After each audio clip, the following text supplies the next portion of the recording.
मधवपुर राज में दो बहनें रहती थीं, रीमा और मीनाक्षी। रीमा की शादी महेश से हो गई थी, जो बहुत अच्छा और सीधा सादा था। वह हमेशा अपनी पत्नी का ख्याल रखता और उसके लिए उपहार लाता था। एक दिन रीमा और महेश रीमा के मायके आए। मीनाक्षी ने देखा कि उसके जीजाजी उसकी दीदी को अपने हाथों से खाना खिला रहे हैं। मीनाक्षी बहुत भोली लेकिन बुद्धिमान और चतुर थी। दीदी, जीजाजी तो आपका बहुत ख्याल रखते हैं, हमेशा आपके लिए कुछ न कुछ उपहार लाते हैं। मेरे लिए तो कोई कुछ भी नहीं लाता। तेरी शादी के बाद तेरे पति भी लाएंगे। माँ, मेरी शादी कब होगी? मेरी प्यारी बेटी के लिए जब कोई राजकुमार मिल जाएगा तब। दूसरी तरफ उस देश का राजा विक्रम सिंह बहुत परेशान था। वेद जी, कुछ भी करके राजकुमार को स्वस्थ कीजिए, चाहे जो हो जाए। हमारे पुत्र की ऐसी हालत हमसे और देखी नहीं जाती। तभी मंत्री जी आते हैं। महाराज की जय हो। अब राजकुमार कैसे हैं? उनकी तबीयत में सुधार हुआ? नहीं मंत्री जी, कोई भी वेद हमारे बेटे का इलाज नहीं कर पा रहा। कोई भी जड़ी बूटी काम नहीं कर रही। किंतु महाराज, कुछ समय में राज्याभिषेक का समय निकट आ रहा है। एक सैनिक आकर प्रणाम करता है। महाराज की जय हो। महाराज, एक संत ऋषि आपसे मिलना चाहते हैं। अनुमति है। महाराज, मैं आपकी चिंता का समाधान लेकर आया हूं। शीघ्र बताइए। राजकुमार को स्वस्थ करने का एक उपाय है। कृपया बताइए, मैं जो भी उपाय होगा वह करूंगा।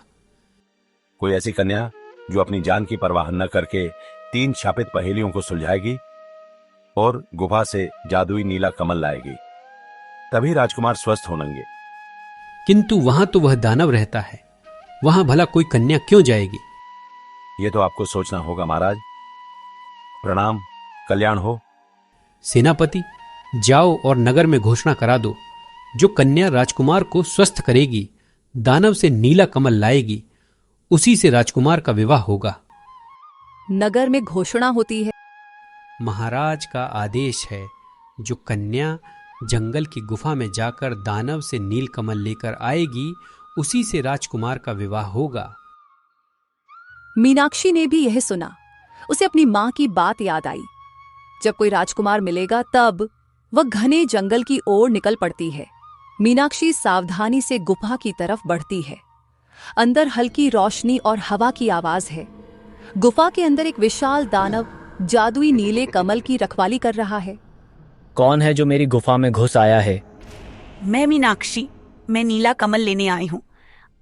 आसान नहीं है लड़की। नीला कमल पाने के लिए तुम्हें मेरी 3 शापित पहेलियों का उत्तर देना होगा। अगर एक भी गलती हुई तो तुम यहीं रह जाओगी हमेशा के लिए। मैं तैयार हूँ, पूछो अपनी पहेलियां। मेरे पास शहर है पर घर नहीं। मेरे पास पहाड़ है पर पेड़ नहीं।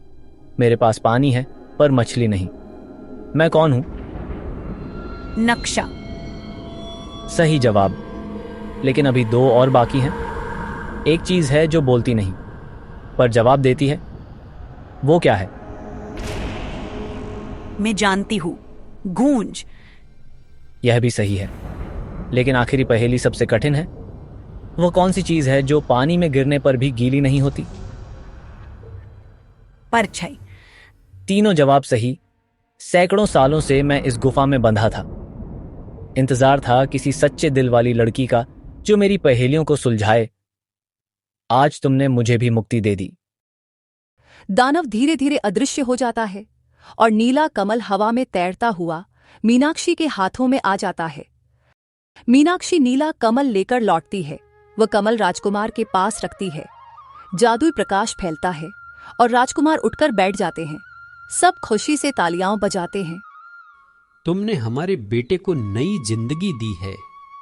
महाराज के आदेश अनुसार अब राजकुमार का विवाह मीनाक्षी से होगा। पूरा राजमहल दुल्हन की तरह सजाया जाता है। मीनाक्षी दुल्हन के जोड़े में बहुत सुंदर लग रही है। सभी बहुत खुश हैं। फिर दोनों का विवाह होता है। आप तो बहुत ही साहसी हो, पर क्या आपको भय नहीं लगा उस मायावी दानव से? जब मन में सच्चाई हो और विश्वास हो तो कुछ भी असंभव नहीं होता। पर क्या आपको मुझ पर संदेह है? नहीं मीनाक्षी, आपने मेरे प्राणों की रक्षा की है। मैं आपसे प्रश्न इसीलिए कर रहा हूं क्योंकि मुझे उस मायावी दानव का रहस्य पता है। वो भी एक राजकुमार थे। रहस्य? राजकुमार? मुझे भी वो जानना है, बताइए। अवश्य मीनाक्षी, कई साल पहले की बात है।